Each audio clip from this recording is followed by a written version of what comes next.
Now that's significant. The Market Research Podcast. In today's day and age, data privacy and security are just as important as insights themselves, arguably more so. A bad insight may reduce the performance of one particular campaign or result in a product or service that misses the mark. Bad data, on the other hand, bad data security, that can result in significant financial loss, not just for the business, also for customers as well, and plenty of other negative impacts too. I'm your host today, Michael Howard, and this is Now That's Significant. I'm joined today by Monica Bush, the Vice President of Information Security and Chief Information Security Officer at Tango, a leading incentives and payments company specializing in payment and reward delivery technology. Monica plays a role in overseeing the company's information security, reporting directly to the CTO. With over 2 decades of IT experience across various industry sectors, Monica has a strong background in developing corporate and product security programs. Thanks for joining us on the show today, Monica. Thank you, Michael, for having me. I'm really energized to explore some intersections between security, privacy, and market research. I just want to remind the audience that my views expressed in this podcast are mine and mine alone, and they don't really reflect the views of my employer or other associated parties. So that's a little bit of legalese. Sure. We just kind of have to get that out of the way, right? Yeah. And today I really want to guide your audience through kind of a thought-provoking journey, drawing the parallel between the protections during the life cycle and how data is used in market research, and something as ubiquitous as the lifetime cost of plastic use and disposal, and really asking, what's the true obligation of protecting data through its entire life cycle of use? This concept, we refer to it as protection or defense in depth, and it's really critical in our digital age, especially for market research. And it's not just about safeguarding data at one point of time and use, but really thinking about the confidentiality and the integrity every step of the way. And the emphasis on privacy on market research really gained momentum with the deprecation of the third-party cookies. People started talking more about data security and privacy and market research and information security.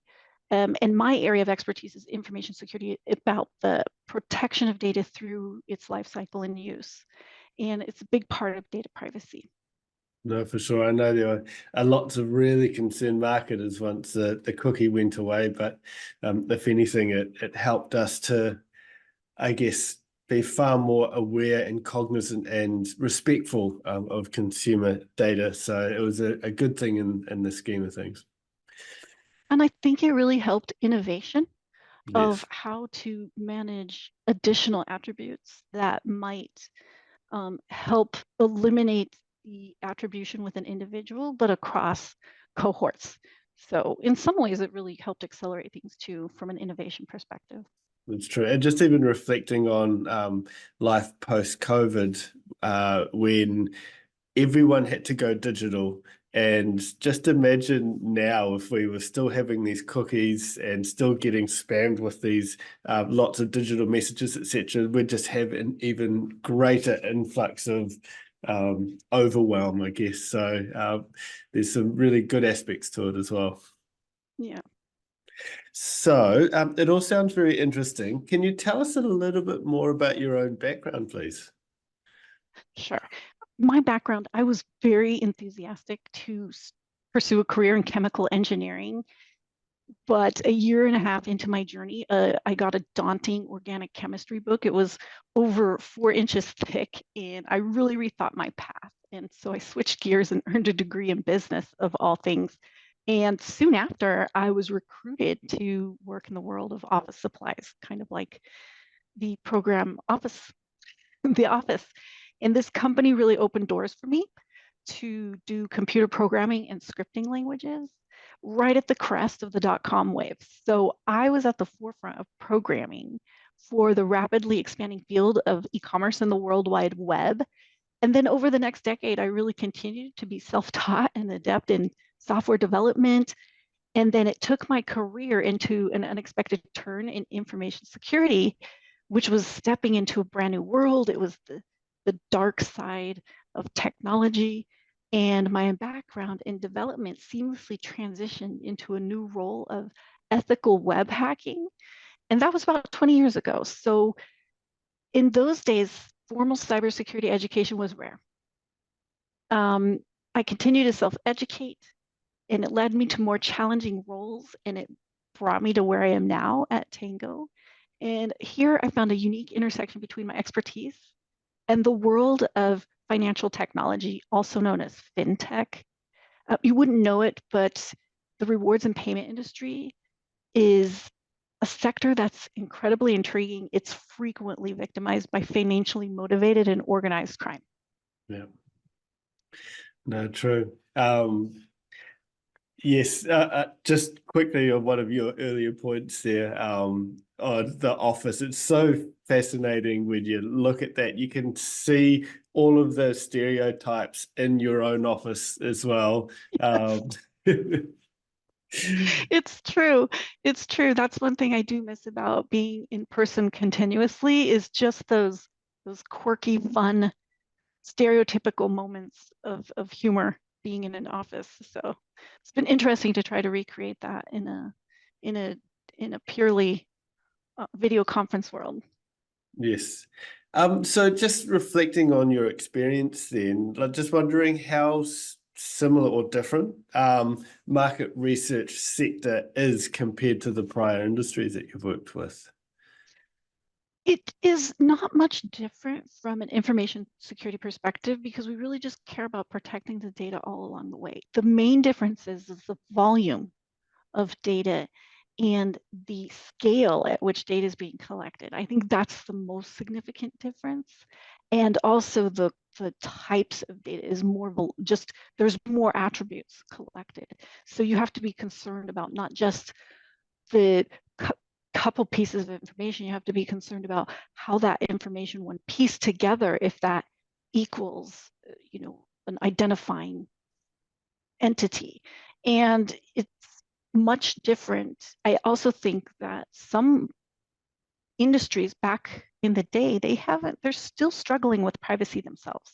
So it's not just market research that has this big thing to consider with due diligence of personal information. It's every industry, and it's hard. Yes, no, it surely is.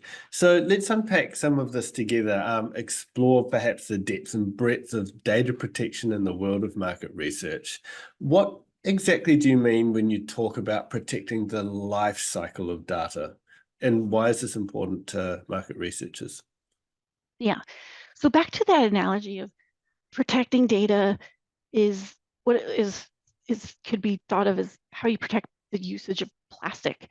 So plastic is cheap. It's the material. If you're a single-use consumer of it, and we don't think necessarily as a consumer the full cost accumulated across from cradle to grave or creation to destruction of plastic. And most people don't think about the impact associated with the use, the waste, the disposal, the recycle, and the cleanup. And likewise, data or data considered valuable to exploit is inexpensive source of information for primary or secondary marketing insights. And maybe as organizations use this data, they don't think about the full cost across the creation to destruction of handling this information. So what about the protections when collecting this information? What about protections associated with use and analysis, with the disposal, with the retention? What about the cleanup in the event of data breach or data leak? And it's interesting. IBM put out a white paper called The Cost of a Data Breach in 2023. And the average cost of a data breach for a company with less than 500 people is 3.1 million USD. And Wow. it can go as high as 5.2 million USD, depending on the company size. And the costs are from both direct and indirect. So direct being gathering your security experts, credit monitoring, cost of insurance, people hours, loss of customers. There's just lots of things about that. Now, I like to really solidify that analogy. Let's look at some cautionary tales because those are super fun. I mean, Catherine Arid said, if you can't be a great example, then you'll just have to be a horrible warning. So the theme of today is about exploring some horrible warnings in the failure of protecting data throughout its life cycle, because we seem to learn very well from horrible warnings.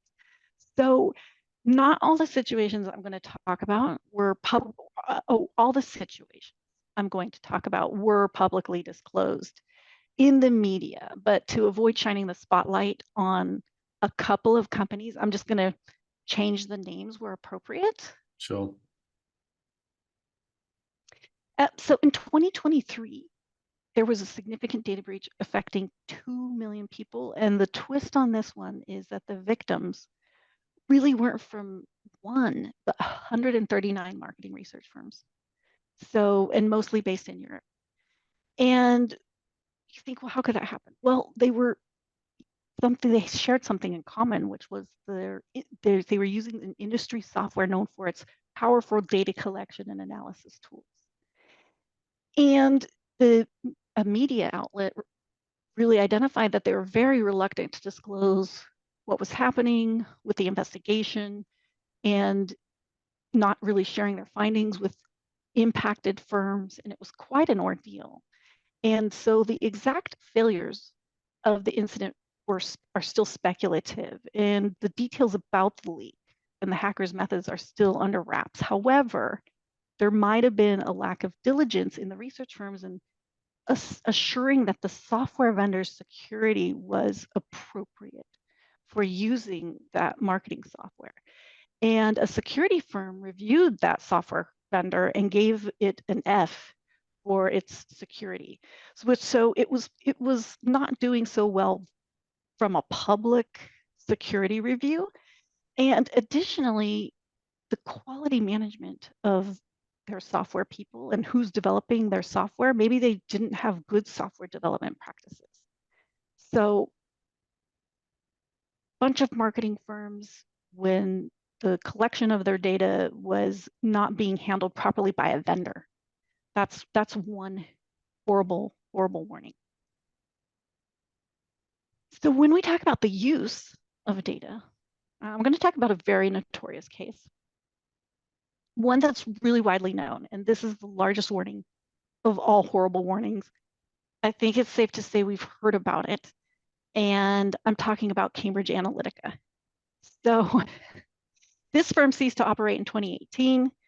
I feel fine using their name as is, and they were tied in with Facebook in the sense that they had an app, a research app called This Is Your Digital Life, to gather data. And several 100,000 users committed to sharing their data for academic research. So that's fine. People opted into this. However, it was found out through a whistleblower that this breach went way farther than the people who opted in. It impacted at least 87 million people, and only 2,700,000 excuse me, 2070, no, 270,000, sorry. Let me get that right. So a whistleblower identified that 270,000 downloaded and committed to sharing their data, but 87 million people were impacted. Wow. That's just dramatic. And the media outlet, The Guardian, reported that $119 billion USD was instantly wiped off Facebook's market cap the day that those breach reports were announced, the whistleblower. Now, the obvious failure here is the lack of consent from all individuals. And those more subtly, the research firm neglected to international data transfer laws. They failed to reconfirm consent when the data use shifted from academic research to all these other things, such as identifying ideologies for persuasion and global election campaigns. And that's just, you can't just collect the data and then reuse it and reuse it and reuse it. Now, finally, I want to look at protection failures in storage and disposal of the data. And this one kind of hits close to my home. I I've changed the name, just call this MRC research firm in the Pacific Northwest of the United States. MRC prides itself on handling very high security personal data, and that is their business. And in 2019, they fell victim to ransomware. And if you don't know what ransomware is it involves criminals disabling a company's computing equipment by encrypting all the data on it. They threaten to leak the data unless a ransom is paid, potentially crippling the company for weeks if they don't have backups. So during the investigation of MRC's ransomware attack, it was suspected that this personal data came from a government agency that hired MRC to do government benefits, and it was highly sensitive government benefits. Now, that same IBM cost of a data breach report estimates the number one thing stolen is personal data. That's the number one most valuable thing to steal. And they estimate the cost of a per record at 183 USD. We can estimate, given that the MRC breach cost them over $2.9 million. And that's not small change for, I don't think, many companies, maybe the big ones it is, but not many. So the critical failure here is just storing its sensitive data in an unsecured, non-encrypted location. There were lapses in access management. If the data was no longer needed, it seems that MRC failed to properly purge it or delete it after its intended use. So I just want to recap these areas to how to reduce these failures. Do you have any questions before I move on? No, I mean, it's all pretty stark warnings, horrible, as you did mention. So, yeah, it's really good to remind people just of the seriousness and even potentially the ease of some of these slip-ups as well. Sometimes it can be something really small, sometimes it can be a significant oversight. Yeah, absolutely. So to recap on the areas of how do we reduce these risks? How do marketing insights firms, what are they thinking about if they're not already there, or if they're a small firm, how do they think about reducing these risks? And it's really about during data collection and the life cycle, when involving and sharing data with third parties, make sure they have some statements on how they protect the data, perform diligence on those vendors. If you're a company that's big, maybe you have IT staff and security staff to help you perform those diligence on those vendors. If not, there's firms you can hire to do it on your behalf. During the use and analysis phase, we really talked about consent, right? Everybody knows about the privacy laws. Everybody knows about transfer laws. Making sure you speak with a lawyer, that what you're doing with the data and what your vendors are doing with the data is really compliant across the whole time. It's not just about how you use the data, how your vendors use the data, and how their vendors use the data. It actually has to travel down all those different paths. Assure consent is captured for each scenario and each type of way that the data is going to be used, and have a privacy notice and ability to opt out at any time to really make it easy for participants in that data. And then finally, retention and storage. We really talked about what if the marketing firm itself is attacked? Rise in ransomware and phishing, it's rampant. Have a conversation with your IT partners on how your firm is protecting itself from these things, and understanding that the data should have an expiration date where it is purged or deleted or archived, and identify the retention timeframes you may have contracted with your customers. That's really important from a legal and or contractual obligations. So overall, I think it's crucial to recognize that from handling, processing, storing, the ultimate goal is to understand what is our strategy for dealing with these risks when we deal with this data. And doing that alone and having that plan of how we're going to deal with these risks is so much towards the due care and diligence required for data protection. It makes a big difference if you have that and then something were to happen to it, to show that we have thought of these things and here's what we did to reduce the risk of that. I wonder if this is blue sky thinking. Are we at a point or leading to a point where we could have the Mission Impossible style, this data will delete in 3 days, unless it's connected back to a server. So you keep like having to connect back to it to ensure that that data remains accurate and visible. And then if you don't, for whatever reason, and it could be a breach or someone could notice something, they turn it off, and then after that's 3 days or whatever it is, it gets deleted. Yeah, that's what I think about every day at my job is why can't we just have our own wallets that we keep and are only accessible by, and we could just turn the light switch off or unplug it from the wall and it's all done. It's amazing that the way data has been proliferated in organizations who prior to these big teeth privacy laws and really important data management regulations, it's everywhere and it's been used in a way not that doesn't support just turning off the kill switch of data protection. So some of it is companies who start now, they have a big barrier to entry to trying to put all the things in place to adhere to these laws. And then, well, firms that are deeply, deeply, deeply integrated, have legacy systems with lots of information everywhere. Their challenge is how do we roll back into these compliance laws? And it's a very large task. It's analogous to turning the Titanic around. It's so big and it's data you just would be shocked where it's everywhere.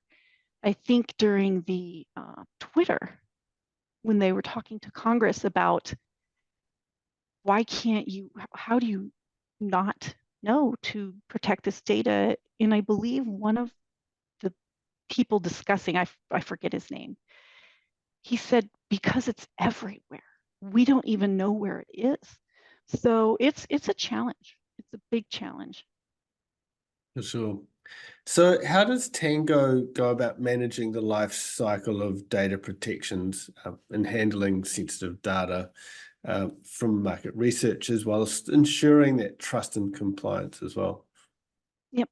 So we are a company that helps market research firms with many different things. So we have lots of market research companies that contract with us to enable their rewards and incentives. And so it starts with our security program, which covers our whole corporate and product security. We make sure our coders are trained. So when we talked about using data and providing tools for our market researchers, we have our developers take secure code training. We monitor 24/7 for incidents.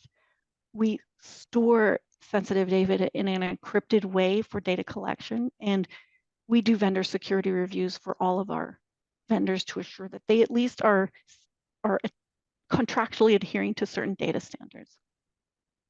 And then we have a privacy program, which really is focused specifically on legal and regulatory obligations.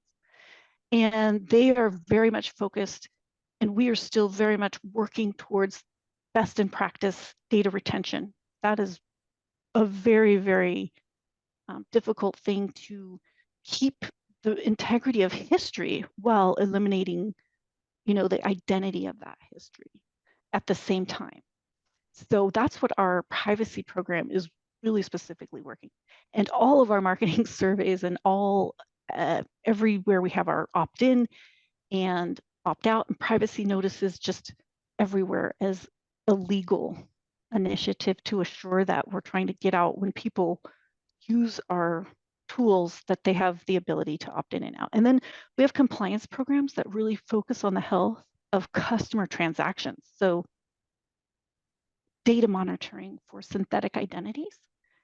We look for anomalies indicating bot activity or mismatched incentives, emails versus the redemption emails, and fraud indicators for companies, especially market research firms see a lot of this. They see a lot of fraud indicators. Yes. Can you give us an example of how this looks like in the market? Yeah. So we specifically for our market research customers that use our Qualtrics plugin, we give them specific guidance during onboarding and recommend various security uh, measures such as assuring only one survey per users, locking those surveys to a complete set. We will uh, the market research industry is often hit with synthetic or purchased identities. Incentives are issued to many, many unique emails and then redeemed by one user. This is commonly found for surveys. So we provide back the data when we see that happening to the customer so they can use it to tighten their monitoring and how they roll out their particular programs. We also look for company employee self-enrichments. It's way more common than people think. So because we're setting up programs on behalf of our customers, there's an employee on their side that is helping set that up for them. So we monitor to ensure that the administrators of the incentives programs are not sending themselves unredeemed incentives. That's a big thing that we really look for. Mm. Wow. Hey, can you think of any examples where you've either had to say no to working with someone because their practices weren't up to scratch, or you could say yes, but they had to improve X, Y, Z, and how long did that kind of take on average to get back up to speed? Yeah, so we have a pretty rigorous onboarding program to where we try to say what is the acceptable use of our incentives program for your program, if that's a market research program. And oftentimes we have to vet them not only with our company, but with the brands. So for instance, some of our brands may only require a company to use them in a very specific way. So we have to monitor compliance, not just around how they say they're going to use the program, but how our brands expect them to use the program.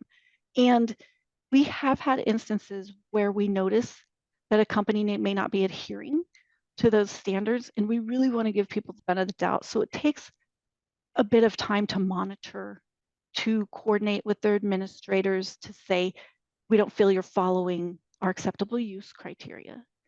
And then eventually it can come down to breaking a contract that we don't find you're working within our acceptable use. So we're going to have to shut this down. It happens. And And it's it's hard because it's, that's revenue for us that's lost. And it's an incentives program for them that's now not possible.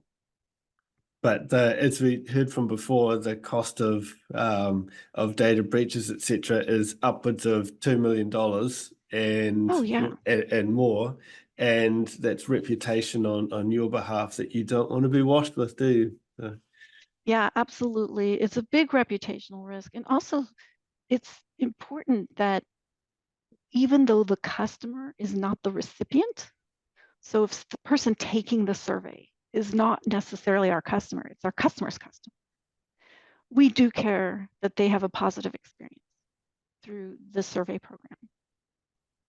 I guess as well, it also shows that you stand by your best practices, and if I guess you're faced with a vendor that doesn't necessarily take a similar stand to you, a little bit of questioning about working with them.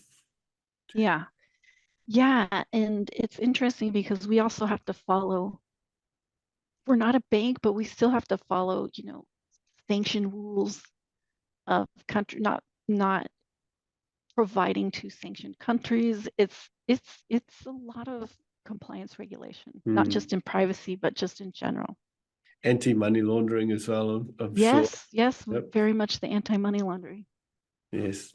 So, how might the protection of data throughout the life cycle of information security contribute to managing data quality and integrity, especially in the era, I guess we're in with AI, advanced technologies, etc.?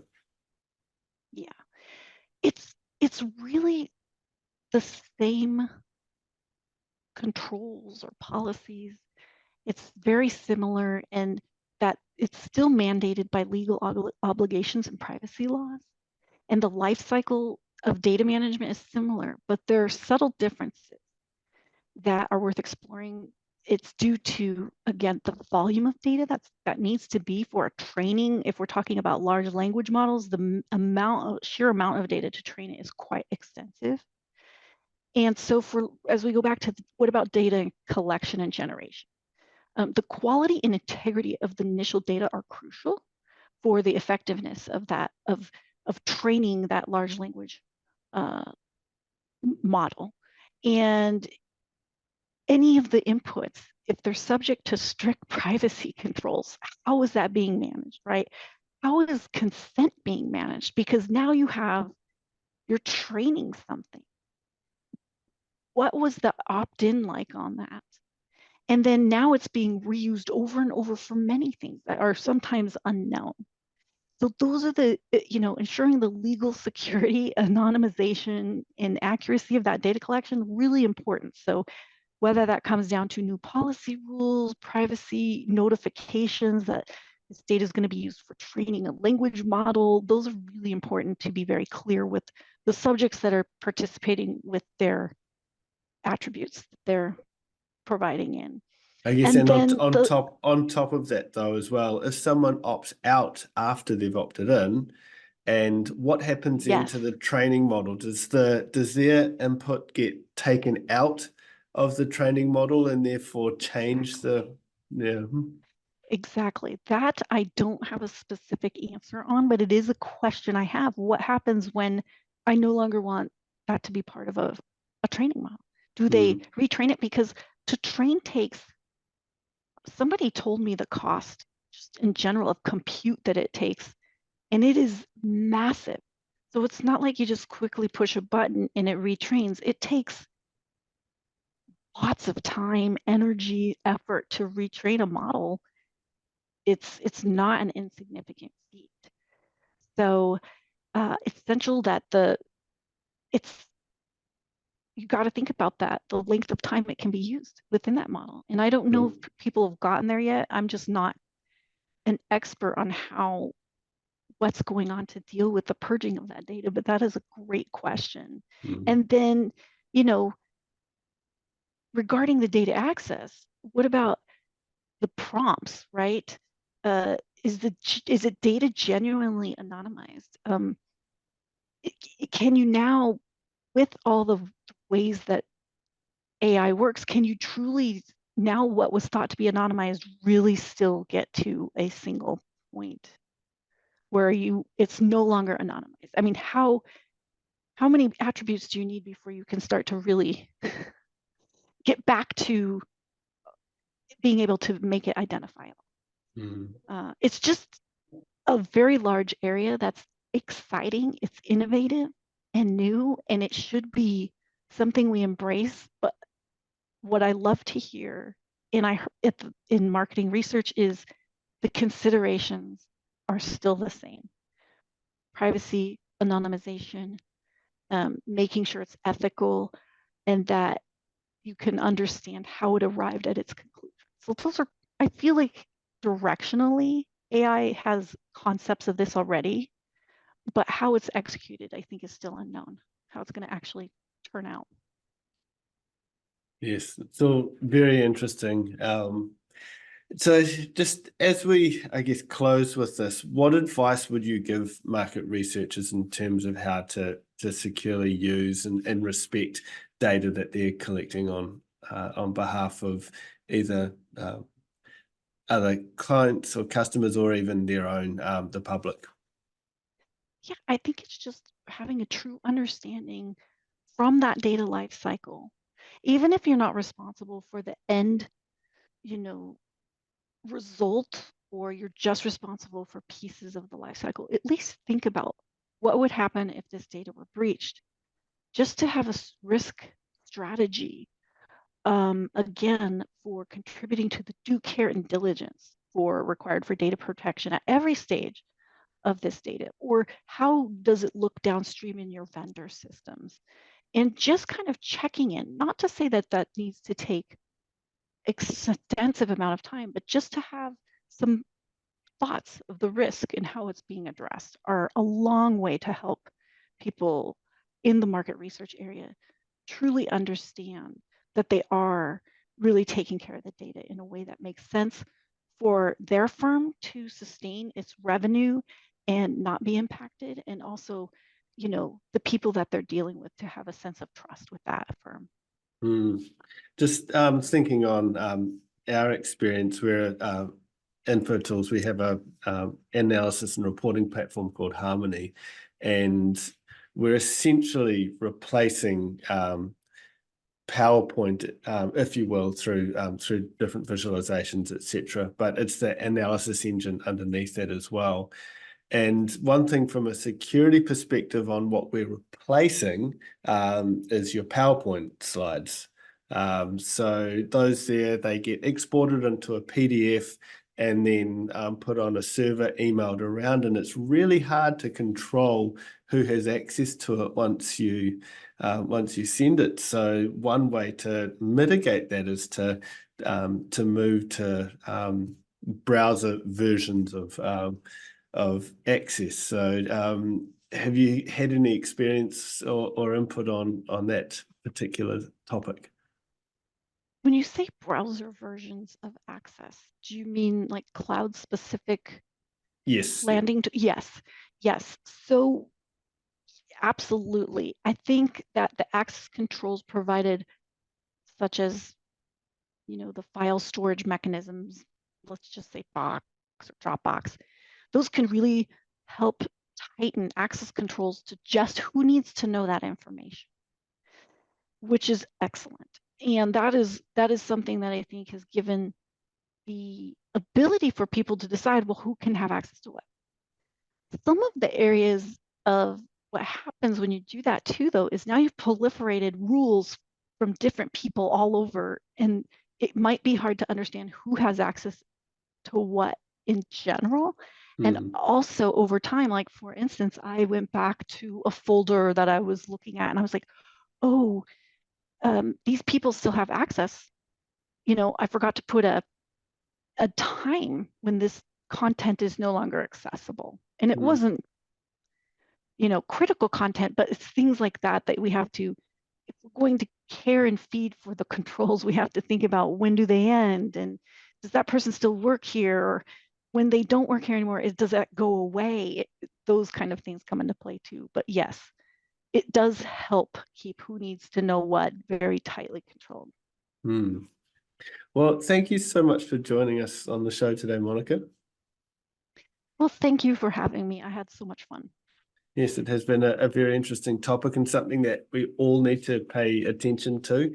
As many people are aware, we're only as strong as the weakest link with our security. So everyone needs to pay attention and to be on their game when it comes to data security and privacy. So thank you to everyone who's listened in today. If you have liked what you've heard, please feel free to subscribe to the podcast, share it with others, and also leave a review as well. Would be very grateful for any of those. Until next time, thanks for listening to Now That's Significant.